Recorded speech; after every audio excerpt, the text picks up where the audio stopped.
FOMO. My name is Patrick J. McGinnis, and I'm a FOMO Sapiens. And since you're here, I'm going to bet that you are too. And when you're like us and Monday comes around, you don't dread the new week. No, you wake up every Monday morning knowing that this week might just be the best one yet. This is FOMOnday, the snackable show that starts your week right with hot takes, life hacks, listener mail, and even some FOMO therapy.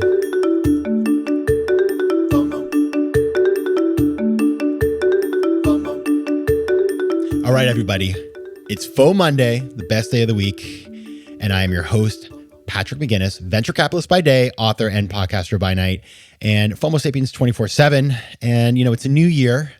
Welcome back. And I have a very special guest who is going to talk about how we can enter the year with the right mindset. His name is Dr. Gary Crotaz. He is the author of The Idea Mindset, which is out right now. You can find it on Amazon. And he is a very interesting guy. I've known Gary for a while. He's an expert in career change, and his varied career has encompassed, listen to this, medicine and science, strategy consulting, and senior corporate leadership. He trained as a doctor. He was a world-class professional ballroom dancer, and he's been a university tutor, and he even had a short stint as a hospital radio DJ. That's very specific kind of DJ. And so he just is an amazing guy, and his new book is super cool. I have it here on my desk. Gary, welcome. Thank you so much for having me, Patrick. It's great to be here. It's my pleasure. So is there anything from that list of things that you've done in your life that you regret doing? There's things I'm glad I'm not doing anymore. I'm not sure there's anything from that list that I wish I'd never done. But I'm quite glad that I'm no longer doing hospital radio DJing, that's for sure. Yeah, that I mean, you're a complete and total FOMO Sapiens, which is why you're here today. And you have this new book. Tell me about the big idea behind the idea mindset. So the thing about the idea mindset, idea is this concept of the four tenets of your fulfilling working life. It's your identity, your direction, your engagement, and your authenticity. So it's about knowing who you are and where you're going. That's the first two, identity and direction. For a life that you love, that's engagement, and a life that connects deeply with your values and with your purpose, that's your authenticity. And I think for me, it's pulling together my corporate life when I was working in retail, in strategy and consulting, which was all about how you're going to get to where you need to go, what steps you're going to go through, what help do you need to get there, what's your plan. And then actually my life as a dancer was very much about pursuing a life that I really loved, pursuing something I was deeply passionate about. So it's weaving around how do you find what you really love, and that's helping you to find that life that's deeply fulfilling. I think it's important to recognize that you don't have to choose one or the other. I mean, we're often told follow your passion, and that's great, but if you can't pay the bills, then that's not good either. And so you're trying to reconcile these two notions, which is really important right now, especially given the Great Resignation, where so many people are clearly miserable. Now, what I really like about what you've done here is, I mean, we all have read the book where somebody's like, look at my perfect life, do what I do. And yet it's kind of like, whatever. Your book doesn't do that. You're not trying to get us to be you as much as we'd like to be. You're doing something different. You're giving us the tools to figure out who we are. So talk about how you do that. What are the tools that we can use to figure out what we want to do? So my day job is as a professional executive coach. So what I do all day is I ask people questions, and I create a space to invite them to think about the things they need to think about, to understand themselves more deeply, and to make choices and make decisions on the back of that. So really what I'm trying to do in the book is to create that environment for you as well. So you're absolutely right. I'm not trying to say, eat the breakfast that I eat, have the daily routine that I have. I'm saying, think about what's really important to you. For example, with your values, when I say to people, what are your values? A lot of people go, I'm not actually really sure because I never really thought about that. So in the book, you have a space where you get to think about that. And then when you've thought about some things that you think might be important to you, the next question says, well, tell me of a time when you actually did something different as a result of that value. Did you start something? Did you stop something as a result of it? And when people go, that's interesting, I'm not sure I have actually changed my behavior because of that thing. It feels good, but I didn't change my behavior. You start to get to the things that are really more deeply meaningful for you. And that way you're understanding yourself at a different level, and it helps you then to make better choices about creating your future that you're going to love and be connected with. FOMO. FOMO. Let's dig into some of this.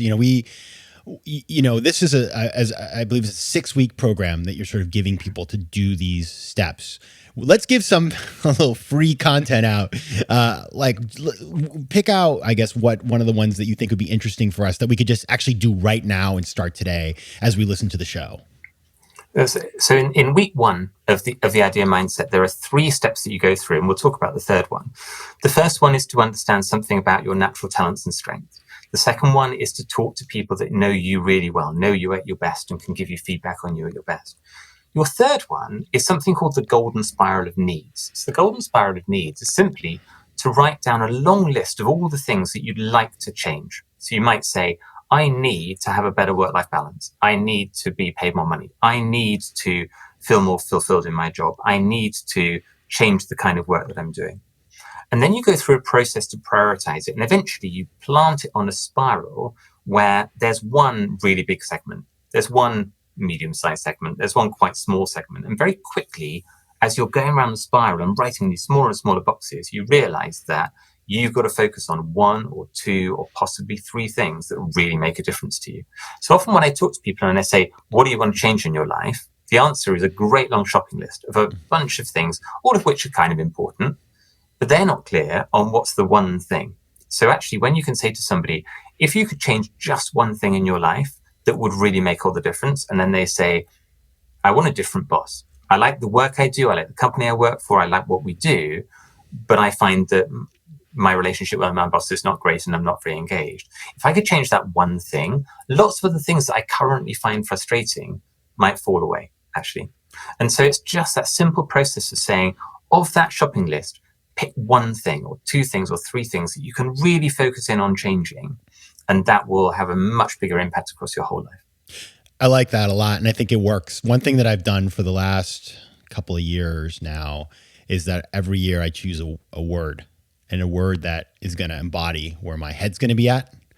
And so a couple of years ago, it was momentum when I felt like I had no momentum. This year, it was about I guess it was momentum again, because I was like, after COVID, I want to run into the world in a big way. And so it's going well now. We'll see with everything. But it's a very helpful framework to see the world.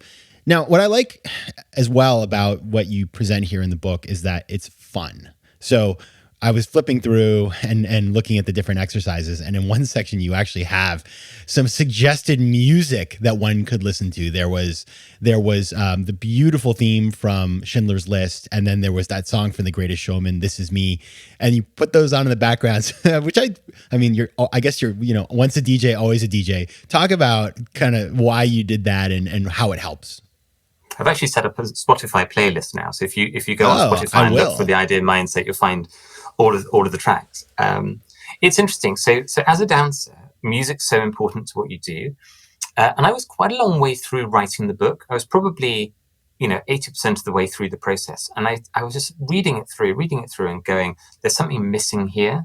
And part of it with that was that emotional connection with what you're doing. And I reflected back and I thought, when I was writing this, I was listening to music as I was going. And as a dancer, you're conscious that the right choice of music makes quite a big difference to your performance and your engagement with what you're doing.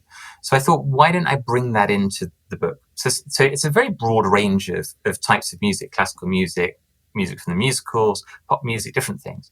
And the idea, and different people may go, it's not this piece, it's a different piece of music for me. But it's finding the music that helps get you in the right headspace to do the thinking and the work that you need to do. And that's the key for it, that it gets you into the right mindset to really go deep on the work you need to do. I love that. And in fact, all of my playlists are actually grouped by action. I have like one that's to cheer me up, one that's to depress me, depending on my mood. And so the idea that you choose, I'm very much like you. I was a musician growing up. I still, really music is a big part of my life, and the right soundtrack can make anything possible. Now, you're going to go through this process. Everybody's going to look at the idea mindset, and we're all going to do it together. And then we're going to go back into the world. And, having done that work, you'll be ready to start. But what's the key to sticking with it? Because, like so many things, I hate New Year's resolutions, don't believe in them, but probably because every time I try to do one, I end up breaking it. So what's the key to, once you've gone through your process, to actually sticking to those things? It's a great question. Really important one, actually. So a lot of processes and plans for people to change go up to the point where you've got an action plan. And you go, I've got to work out where I want to be. I've got to work out what my action plan is. When am I going to do those tasks by? And then you're done. And of course, if you do that, then most of the time you come back to somebody 6 months, 12 months later, they won't have followed through. Here, what we're then doing is saying, okay, what do you need to be in place to be able to execute your action plan? So the steps that come after your action plan, which is only halfway through the journey, is to start thinking about, for example, what's the emotional journey of change that you're going to go through as you go through this plan? So there will be ups, there will be downs. When there are downs, what are you going to do about it? There's an exercise called getting out of the quicksand. So when you are stuck, how do you unstick yourself? And think about that. Who are the people you need around you to give you resilience? What are the steps you need to go through to improve your physical wellness, to improve your mental resilience? So there's a lot of work in the second half of the 6 weeks to really take your plan and make it something that's robust so that you're going to make it happen and you're going to make it stick. All right, last question. Is there anything besides the soundtrack which surprised me? Any little gems in there that'll surprise us? I think that's a great question. I think that there's an exercise that I think is the simplest and also the hardest. Mm-hmm. And it's at the beginning and it's at the end of the book. And that exercise is look in the mirror, look at yourself for up to a minute. And if you can do it for even 2 minutes, even better. And then write down 6 words in the book that came into your head when you looked at yourself in the mirror. It's the simplest thing to do. And I think it's going to be really hard for people to do because we never do it. And it's asking you to face into the big stuff. And that's really where change happens. When you go, I'm conscious of, I'm mindful of, I'm aware of the things that slow me down and get me stuck.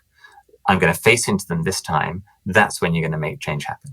If that thing is sitting there and you go, I'm still not ready to face into that thing, then your change isn't going to achieve what you hope it to be. Is this clothed or naked, by the way? It's entirely up to you, but I keep the curtains closed.